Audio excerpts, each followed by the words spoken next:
Welcome to Your Life Reset, a Virta Health podcast series. I'm your host, Teresa Link, and in this series, we'll hear from people on their Virta journey, the wins, failures, moments of adversity, and moments of joy they're experiencing along the way. So sit back, relax, and listen as we unwrap the truly human experience of Virta. Hey there, listeners. Welcome back. Today, we are joined by Alison Zoller, a clinical research associate at Virta. And she's here to decode the buzz around ultra-processed foods, or UPFs for short. Kind of sounds sci-fi, doesn't it? Well, these are the factory-made snacks that we all know, like chips, soda, breakfast cereals, and candy. We'll explore what makes UPFs different from whole foods, why they're everywhere, and their impact on our health. Plus, Alison will share tips on cutting back on UPFs and making smarter choices overall. So if you're ready to learn how to navigate your grocery shopping with confidence, stick with us to get the scoop. Welcome to the show today, Alison. So happy to have you here. Thanks, Teresa. It's great to be here. So, Alison, before we kind of dive into today's topic, why don't you tell us about yourself? So what made you decide to make a career out of nutrition? Yeah, as you mentioned, I am a clinical research associate here at Virta and also a registered dietitian nutritionist.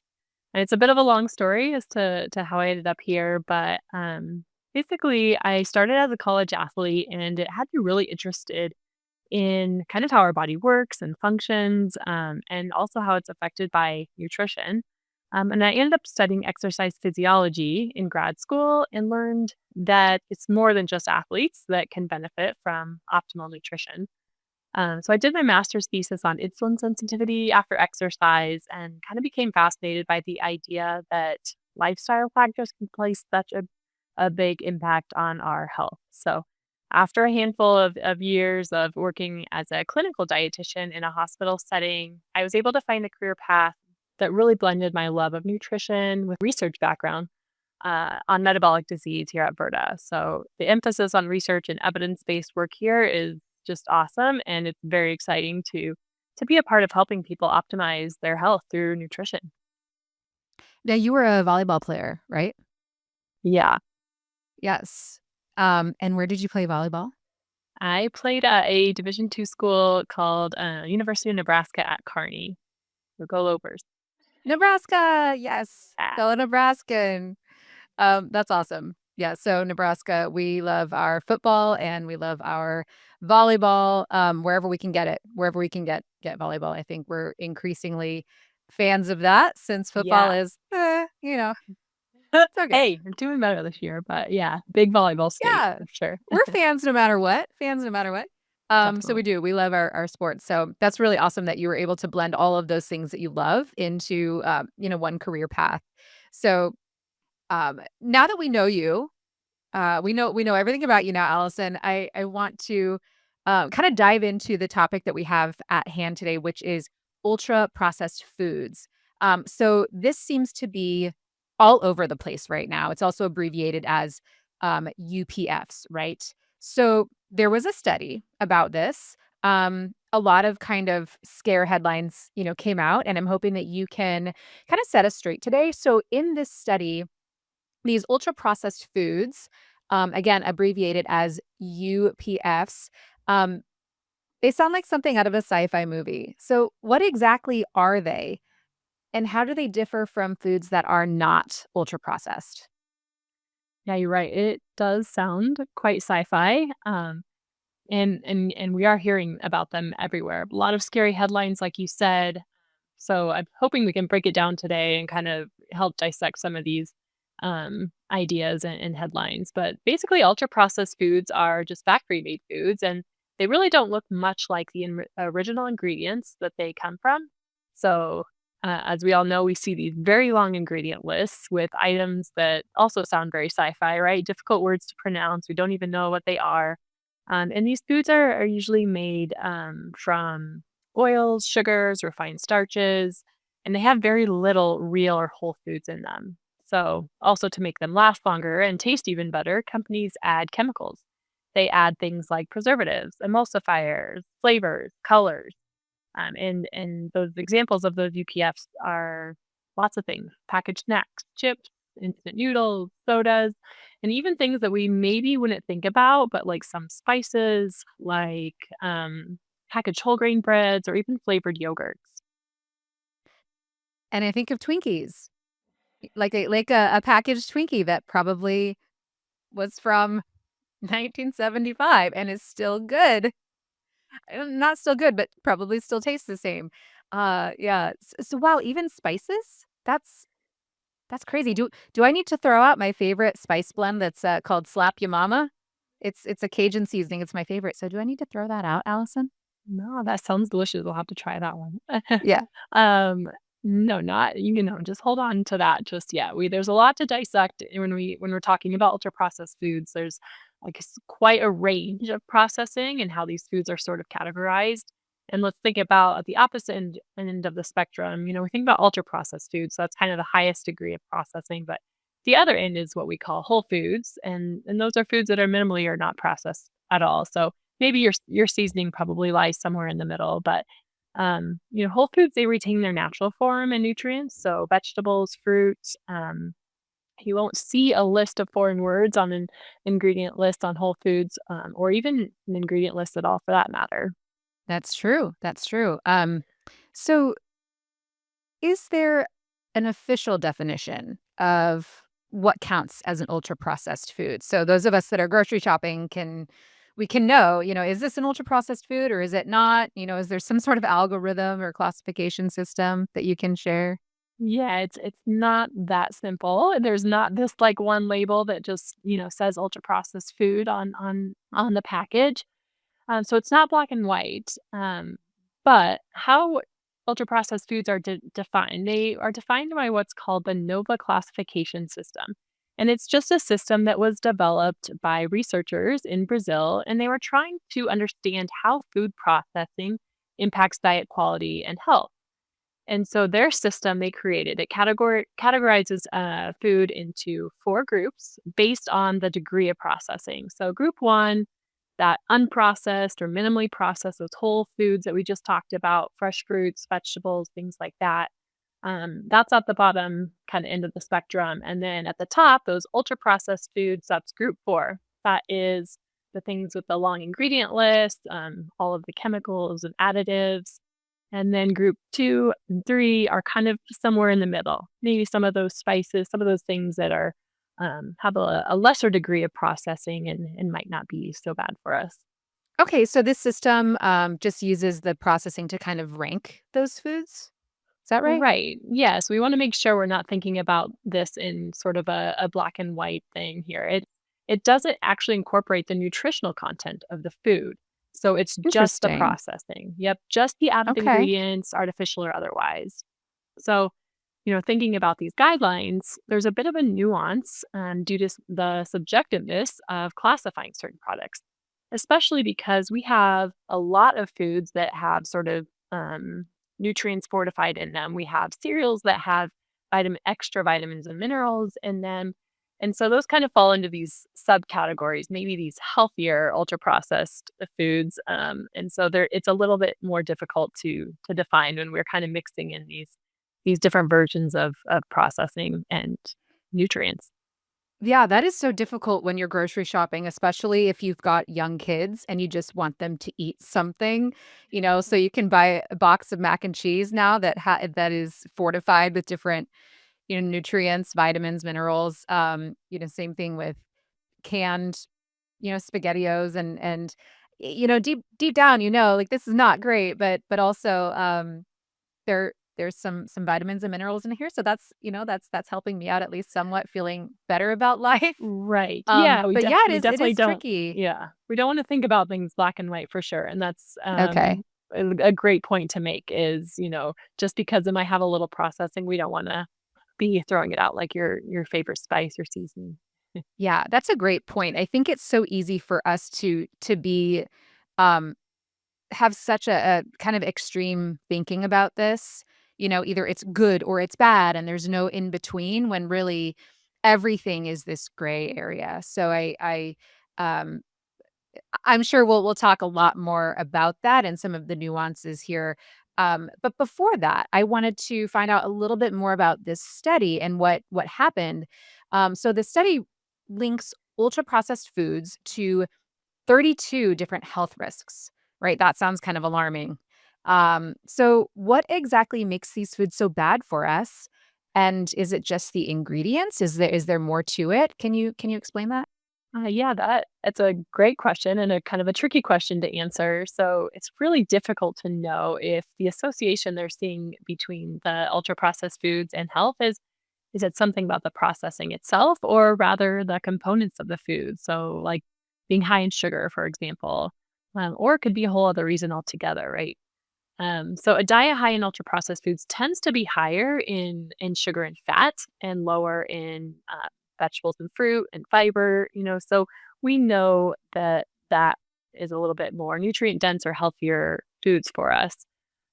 Ultra processed foods also tend to have sort of an addictive component that causes people to overeat the item, and it could lead to higher calorie consumption. And we know that more calories usually means more weight gain, and that could lead to obesity and other metabolic health conditions. So there was actually a study done to show this kind of this overconsumption of ultra processed foods. Oh, really? So what was that about? Yeah, that study was done in 2019, and they actually brought people into the National Institutes of Health, where they made them stay for a whole month and provided all of the food for them so that they could kind of control exactly what they were eating. So one group was given an ultra processed food diet, and the other group was given a whole foods diet. And they really carefully matched these diets with calories, protein, fat, and carbohydrates just to make sure that, there wasn't any issues with them eating completely different diets. So they let them eat as much as they wanted and just provided these meals for them. And the results showed that those on the ultra processed food diet actually consumed 500 more calories per day and gained about 2 pounds across 2 weeks. So, compared to the group eating whole foods, that's quite a difference. So, it doesn't exactly solve the question of what makes these foods bad for us. But it does show that there's something about them that's kind of making us want to overeat them, and that can lead to sort of these downstream effects of too many calories and some weight gain. And then we all know that, some of these metabolic health effects that happen if we're gaining too much excess weight. Exactly. It's kind of a scary thought. I also I'd be curious, did the paper talk about how these participants felt after 2 weeks of just ultra processed foods? Because I bet they felt pretty miserable. Yeah, because not I mean, they did match for those big nutrients, the calories and the fat, protein, and carbs, but they kind of talked about that they could match for that, but because of the ultra processed, they were lacking fiber and, some other things that, you just it's hard to find in those ultra processed foods. So I'm sure I don't know, they didn't mention that or I didn't quite see that, but that would be an interesting note to see. Yeah, it definitely would. And I think you can, without having the without having the exact scientific evidence here or the data to show this, I think we can kind of just recognize what we feel better when we have a just kind of a whole foods meal or kind of a home cooked meal, right? Versus when we're just eating everything from a convenience store. Obviously, those things can be part of our lives. But one story I just remember was taking our 5-year-old daughter on a trip, and it was her first time. It was her first time in a hotel room. She's pretty sensory sensitive to foods, textures, smells, tastes, things like that. And I made the mistake of thinking that she would just be able to get food at whatever restaurant we were at. She likes fruit, she likes eggs, she likes sandwiches. This should be fine. And she didn't want any of it, none of it, because it wasn't what she was used to at home or at restaurants here. And so the poor girl is just eating Nutri-Grain bars and crackers and just everything just straight from a box. So we had to run to Target and just go buy things that maybe she would actually eat. And you just knew she felt miserable, just absolutely miserable. But we just felt so desperate to get something into her during this trip, right? But you just have to know you just don't feel good when that's all you're eating. And her demeanor completely changed when we got home and she got like some real food in her. So, even though the study may not have measured that, Mhm. I think deep down we just know that we feel better and are probably more full and satiated when we're not just eating everything that is ultra Right. processed. Yeah, it Yeah. makes me think of the documentary about the guy that ate the fast food for however many days, that's all he Yeah, ate, and Supersize Me, I think. yeah, he felt pretty Yeah. miserable, I think, by the end, Uh-huh. so Yeah. Yeah, not only, did he have all these health problems, that happened pretty quickly, but yeah, just the way you feel, um, was something that I remember from that documentary too, and the way that he just looked so miserable, so tired and fatigued. But let's get back to the topic at hand Right. here and this study, that you've been discussing. So what can you share about the link to these health risks? Yeah, I mean, just some other things to think about, in addition to containing less nutrients overall with these ultra-processed foods, we just don't know the long-term effects of some of the chemicals and additives that are used and how they may affect our health, right? So, I'm sure we've all heard a lot of buzz about inflammation right now and how sometimes inflammation can be the root of a lot of different diseases. So, who knows where some of these chemicals play into that and if they're causing inflammation that kind of leads down stream to some of these issues. But it's really important to note that the system, even though it was created in 2009, that sounds like that was a long time ago, but actually in the research world, that's pretty new. It Yeah. in research just takes a long time, and especially in the topic of nutrition to see kind of what's going on. So we're still learning a lot and just kind of beginning to understand, what components of this is the problem or what aspects we need to be most concerned about. So the question about the links to health is it's pretty complex and we just definitely need to research it more. Yeah, that's a great point. Um, right, it's hard to see an immediate impact from eating foods. Plus, there's so many variables. Is it a combination of certain foods? We're not just looking at taking one medication, and seeing what happens. We're looking at diet, and that's really difficult, as you said, to look at. So it takes quite a long time to be able to see those results. Although the study that put people in a controlled environment where they ate either the ultra processed foods or the whole foods diet, that one's pretty, it's short term, but it's going to give us some good information, For sure. And it because it was a definitely very did. controlled environment, right? Yeah, that's a Yeah. that's a great example. I'm glad that you were able to share that one. Um, so I mean, why do you think these ultra processed foods have just taken up so much of our diet? Yeah, they really have taken over. Actually, I was kind of looking at some of the stats behind this, and some research indicates that the ultra processed foods make up over 70% of the U.S. food supply. So, I that's just so much. So, if you're thinking about the average person, that could constitute a significant portion of a person's caloric intake on the daily. Yes, that's a scary statistic. Um, it feels like there was a point in time when we were doing more of our eating more of our foods from buying them at buying simple ingredients at the grocery store and cooking them. When did this start to change, throughout history? When did we start to move away from cooking our meals and starting to eat more of these processed foods? Yeah, I mean, I think it really took off in the 70s and 80s, and that's kind of when there was these big advancements in food science and technology.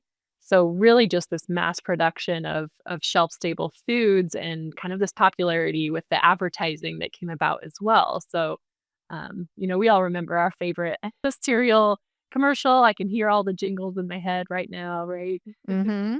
Tony Yep, the yep. Tiger. Frosted Flake that's right, I was gonna say Frosted Flakes, Tony the Tiger, Captain Crunch, Yes. all those Yeah. things. I'm not seeing as many advertisements for those as I used to, um, so I feel like that's good. Yeah. But yeah, they're just although they're right at eye level when you are walking through the Right. grocery store. They're brightly Mhm. colored, as you said. They're attractive. Um, and again, you're even when you do have commercials for cereals, they're usually not highlighting the ones that are, brand flakes without added sugars and kind of tastes like cardboard, although my daughter does love those. But yeah, I remember all of those and reading the back of the package and the toy that was inside. I remember everything just made you so excited about eating this cereal. And then as I was kind of thinking about that, something came to mind as well. Those of us who are kind of in this generation, I'd say now where we were first starting to eat a lot of these foods, like you said, they became popular in the 70s, 80s. So, really, for me being born in the early 80s, and really growing up late 80s, early 90s, we ate all of these things. It became very, very popular to have these types of items in the shelves. And I remember there's a lot of kind of buzz, on social media talking about people who are in, late 30s, early 40s now that are saying, "Oh, I ate all of that stuff, and you know, we all turned out fine." And I think, but did we? Did we though? Because there's we're getting sicker earlier, and the rates of obesity and type 2 diabetes have just skyrocketed. So I'm just not sure that we're okay, metabolically, when we were eating all these foods, when we were little. So, Right. I mean, I think yeah, it's all again, just yeah, the research like we talked about is starting to just sort of emerge, and so, uh we're just kind of learning that, yeah, yeah, maybe they're not, but yeah, I think that argument is to help make people feel better. Um, probably. yeah. Yeah, I mean, there has to be a link, right, between skyrocketing obesity, skyrocketing type 2 diabetes, other metabolic, um, issues, and so why did UPFs, become so popular really in the first place? Yeah, I mean, because they were just able to be mass produced, there were just so many of them, and, like I said, with the advertising, but also just sort of this being able to be shelf stable for a long period of time, Yeah, that provides convenience for a lot of people. They're, ready to eat foods. People are very busy nowadays. They have busy lives, jam-packed schedules with kids and families. So it's really convenient just for being on the go. And for a lot of people, some of the fast food or some of these just meals that you can pop in the microwave, they are fairly inexpensive. So it's just convenience and cost for some of these families that are just busy and need a cheaper way to do things as inflation and all the other stressors kind of increase in our life. And then, like we right. talked about too, that marketing is so aggressive, especially to young people at eye level in the grocery stores, and also just the health claims on the front of food packages now. It's pretty scary because it's not really regulated as strictly as would be helpful for consumers.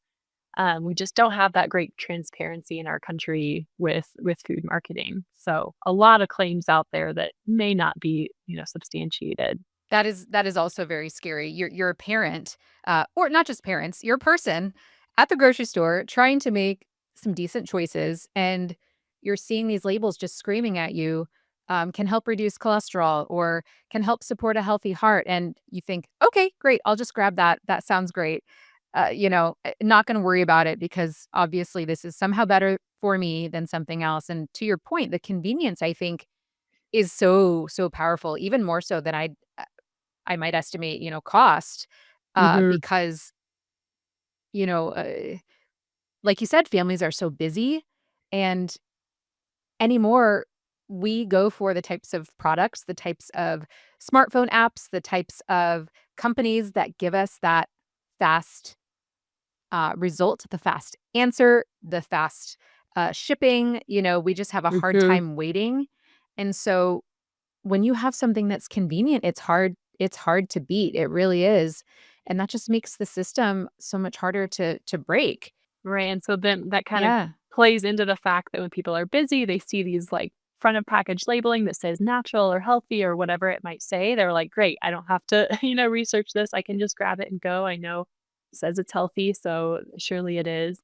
Um, and actually, just a couple days ago, the FDA proposed a new rule for front of package labeling to oh, so this is actually, this is, yeah, 2 days Brand ago. new, right Yeah. off the presses. Okay, tell us about it. Yeah, they proposed a new rule to actually bring some of the nutrition labeling to the front of the package. So, it's gonna be able to be seen there. You don't have to, worry about turning the package over when you're in the grocery store, comparing 2 things side by side. It's gonna be right there for us. So again, this is just a proposed rule. It's gonna take a few months of comments before they kinda decide on things, but that would be a really great step in the right direction for us in the US because other countries are already putting sort of these warning labels on the front of packages. So, like red flags or stop signs that sort of give their consumers awareness, just saying, hey, this is sort of being flagged. It might not be the best choice for you. So, I'm really glad to Wow. see that maybe there's going to be some movement in the US with just more transparency and just kind of, some better awareness around what's in our food. I'm not sure I've seen that on anything other than cigarettes, right? They'll say, "This is addictive and terrible for you." I've never Hmm. seen anything in Yeah, that way, a again, stop sign or anything on a packaged on a food product. That would be very interesting. yeah. So I know they're doing a lot of research on that and kind of, what would work best for consumers. But as with anything, especially government wise, it's going to move very slow and we'll see a little while. But I think for now, just, raising awareness that these foods, what they have going on with them and what some of the research is behind them is kind of the good first step.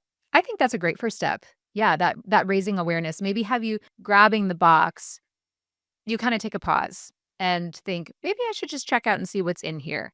See if there's ingredients that I can pronounce, see if there's a whole bunch of added sugar. That's definitely something that we recommend that our members here at Verda are looking at total carbohydrates, looking at added sugars, things like that. So, and even going beyond that, to your point of looking at all the ingredients and the processing and all of that.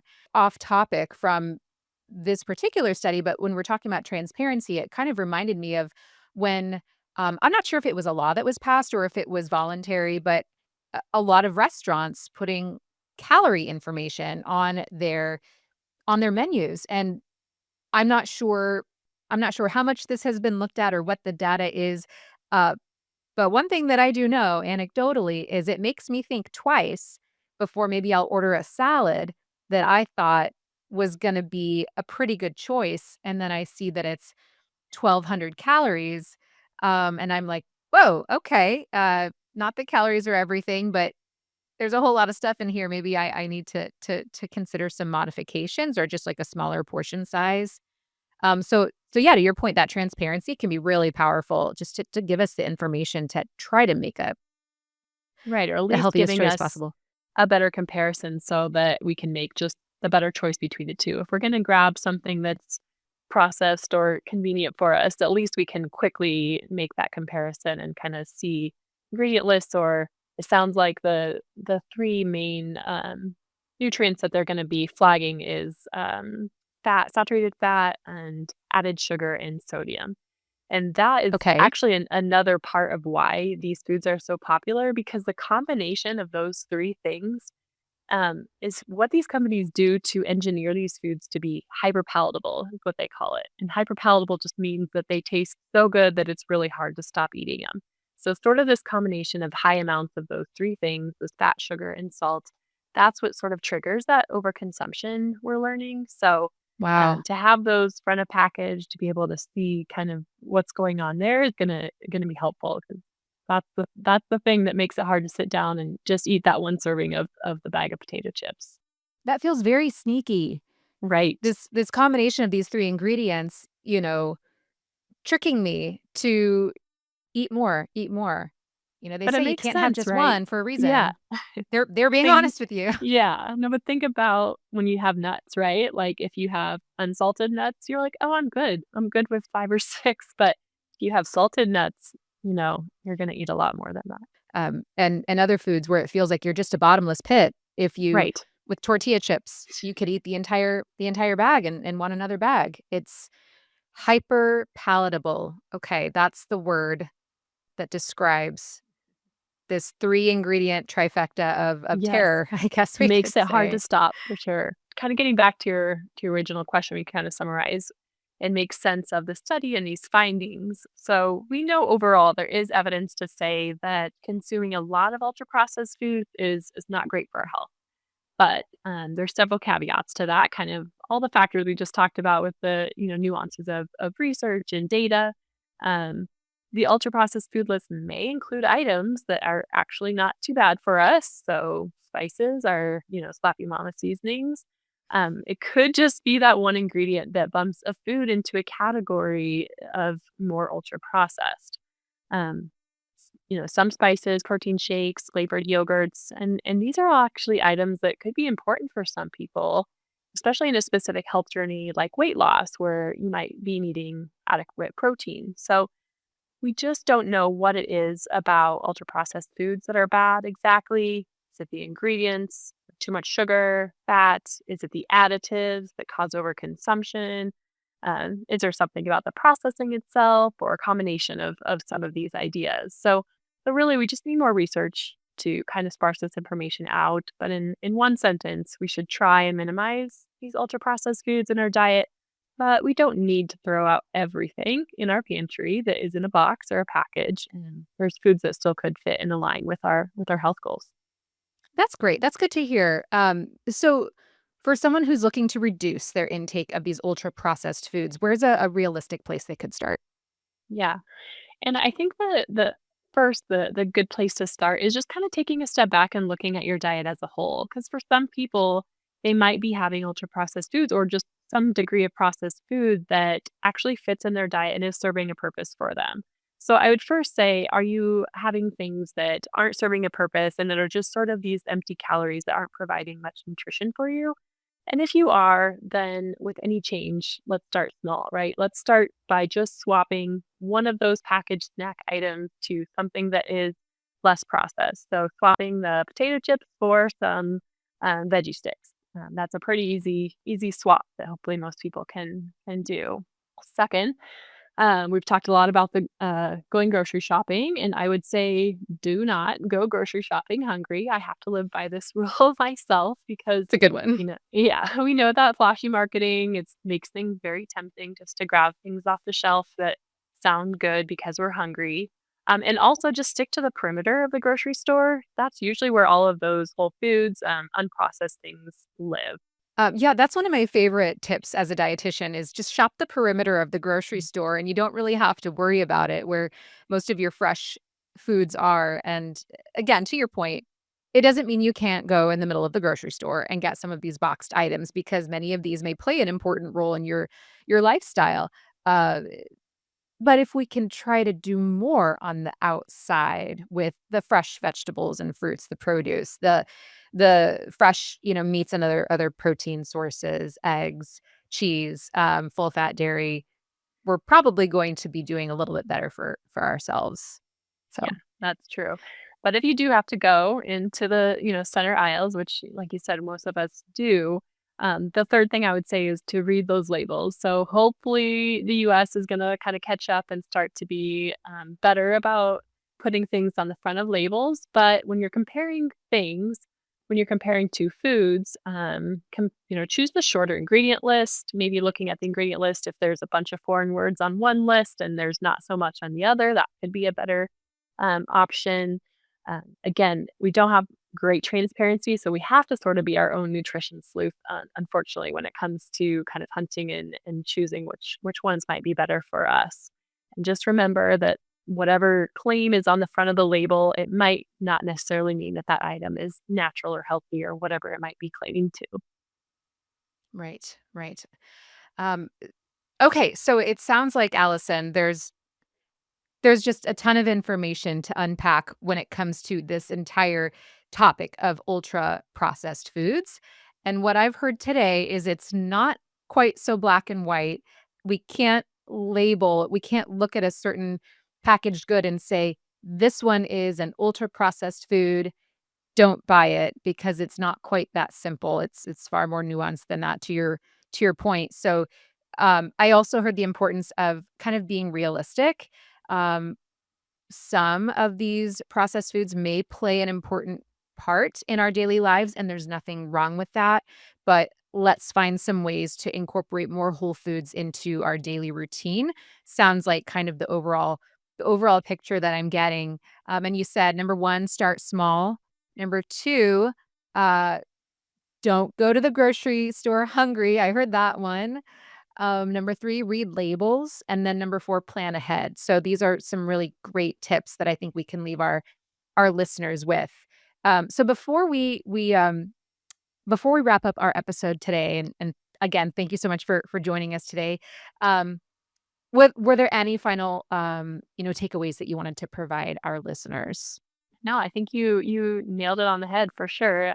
The last thing I would say is just to be wary of some of the headlines that don't provide the full story. So if you have to look into it a little bit more, read the full article, or maybe ask AI if, what the actual study says. Ask If you need AI. to summarize, what that means, because there's a lot of complexities that go with research studies and different things. So that's what I would just say, to just not always sort of take everything at face value, and if you have to do your own research or ask a trusted friend, that would be advisable. Great. Great wisdom to leave us with, Allison. Thank you again so much from our research team here at Verda. It's been such a pleasure to have you on and to be able to unpack this really complicated study and this just kind of complicated issue. I think in general, something that again has caused a lot of buzz, certainly around people that are trying to eat a healthier diet. So I really appreciate you having on, and I look forward to you coming back to be able to unravel some future studies. So excited to see you Sure. then. Thanks for having me, Teresa. If you enjoyed this episode, be sure to subscribe and leave us a review on Apple or Spotify. And if you'd like to regain control of your metabolic health and feel like yourself again, check us out at Virta.com. That's VIRTA.com. Your Life Reset is for informational purposes only and shouldn't be considered a substitute for professional medical advice, diagnosis, or treatment. Contact your provider if you suspect you have a medical problem. I'll chat with you all again soon. Until then, stay inspired, my friends.